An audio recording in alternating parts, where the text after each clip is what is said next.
Joe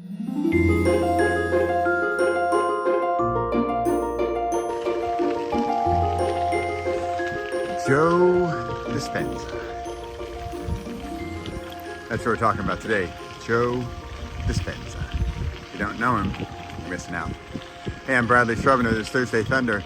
It's Thursday morning here in the Netherlands. I'm biking to work. I'm going to give you a little tour of the woods on my way. And I want to talk about Joe Dispenza. If one person has changed my life in the past, how many years has it been? 8. More than any other one person, it's this guy. Let me give it to you simply. He combines or merges or couples or integrates science and spirituality. He puts the math into meditation.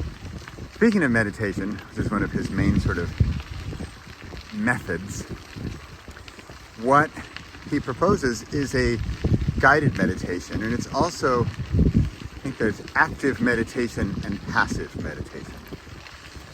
If you're at all familiar with meditation, you'll know I think they're mostly passive, whereas his are more active. You're doing stuff. You're doing breathing techniques. You're pulling stuff out of your body. You're actively kind of busy making stuff happen.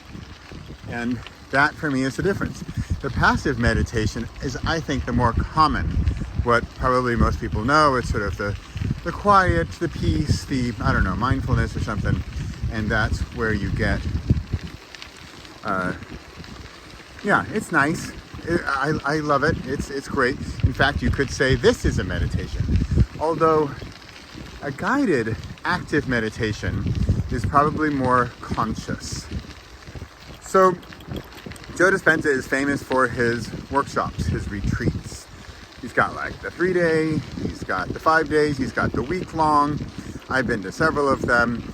And one thing that blew my mind, almost literally, and I don't like when people say literally when it's not literally, like it didn't really blow my mind and my mind didn't explode, is the idea of group.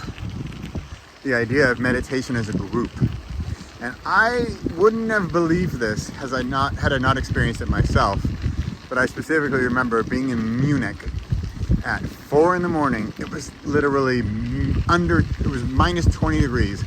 And I walked from my hotel in the snow at 3:30 in the morning to go meditate with a group of, I don't know how many, several hundred people, which is small compared to the groups he's got going on now. He's uber popular. And that meditation together in a group, and this is one of those things where I can't explain it, but it happened. And it's just the power of the group meditation. It's just something I truly would never have believed. Now here's an important element about that belief. Now, a lot of spirituality, my take on it is, here's my take. I can't prove to you that what happened to me or what's happening to me or what will happen to me on a spiritual sense happened. I can't prove it to you that what I see or what I experience in my meditation, I can't, record it on a phone or something and say, see, that's what happened. See, now do you believe me? And I used to care that I couldn't prove it to you because I wanted to prove it to you. I wanted you to experience this. I wanted you to experience the joy and the happiness and the power and the clarity and the courage and the confidence that I was experiencing. I wanted everybody to experience it. And yet I couldn't, right? And even to my best of my writing descriptive ability, I couldn't do it.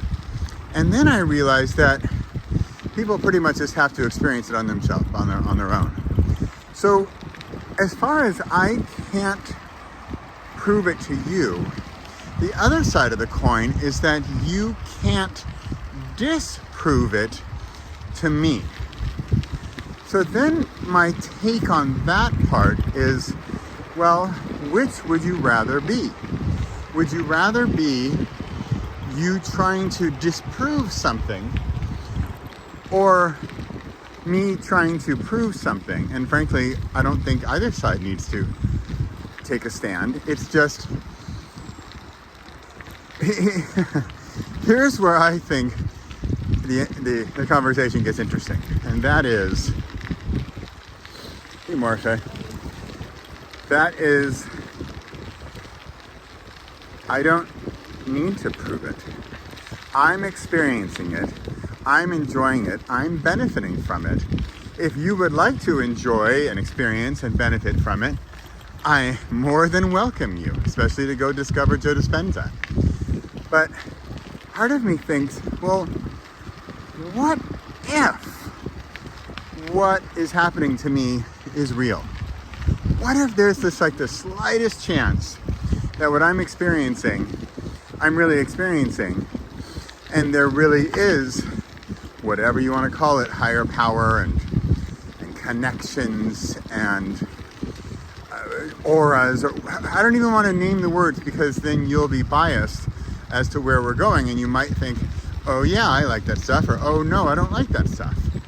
So what if there is this higher power, or there is something that's in and around us all the time, and that we can access and use, and what's the harm in that? How can that, why would we want to disprove that? It's kind of like a party pooper. And sorry, I don't mean to, if you don't believe it, I don't want to call you a party pooper, but I kind of see it like that. If we're going to have a party and I'm going to decide I'm going to have fun, and you're going to decide I'm not going to have fun, well, part of me just wants to let you not have fun. That's fine. That's your prerogative. But I'm going to have fun. But what I don't want is, I don't want to force my fun on you, but I also don't want you to force your non-fun on me. So, I mean, this goes for many socio factors in the world. But why not let a little magic into your life? In fact, as I started this, biking away here, and I didn't have a clear topic other than Joe Dispenza, I think that is a nice title. Why not let a little magic into your life? Right? What's it gonna hurt? What might a little magic do for your life? How might that entertain you? I mean, much less educate and elevate, but just on the entertainment factor. So, by the way, meditations are fun. When I'm connecting with, I'm not even gonna go there. They're having fun, and I'm having fun connecting with them. Okay, I didn't even get into, I'm at 8 minutes, keeping this under 10. I didn't even get into all of the healing of disease and the miracle stories that Joe Dispenza experiences with his peoples.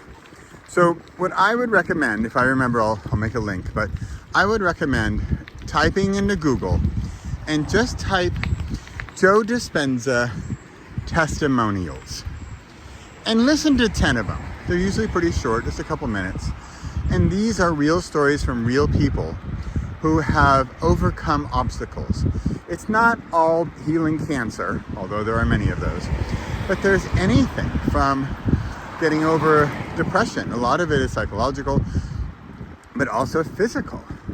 And so, but what many of them have is a sense of lightness and a sense of, frankly, humor and joy and silliness and lightness. And that's one thing that I get with meditation. In my book, you don't have to fast, meditate, or create. Meditation is a crucial part of the three. Intermittent fasting, meditating, creating. It's like intermittent fasting kind of breaks it up. Meditation lets it in, and then creating lets it back out in a fantastic, beautiful way. Oops, I'm at my time. Hey, look at that. That was 9 minutes on Joe Dispenza on my bicycle. If I can do this, you can do anything. See you next week.